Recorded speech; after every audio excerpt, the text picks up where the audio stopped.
ফজরের নামাজ না পড়ে তোমরা যারা ঘুমাও আমারে মাফ কইরো, আমি তোমাকে একটা শক্ত কথা বলি, মাফ। যাদের কপালে ফজরের নামাজের সেজদা নাই, তোমরা সব বাবারা ভাইরা রাস্তার কুত্তার লগে তোমারে মিলাইয়া দেখো, কুত্তার লগে তোমার কোনো পার্থক্য আছে কিনা। সোজা কথা, কুত্তার সাথে মিলাই দেখো, কুত্তার লগে, কুত্তার লগে।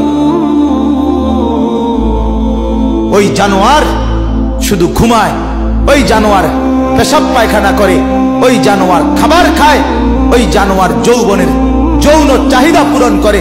তুমি জানোয়ার একই রকম। ওই জানোয়ার সেজদা ছাড়া জাগলো, তুমি জানোয়ারও সেজদা ছাড়া জাগলা।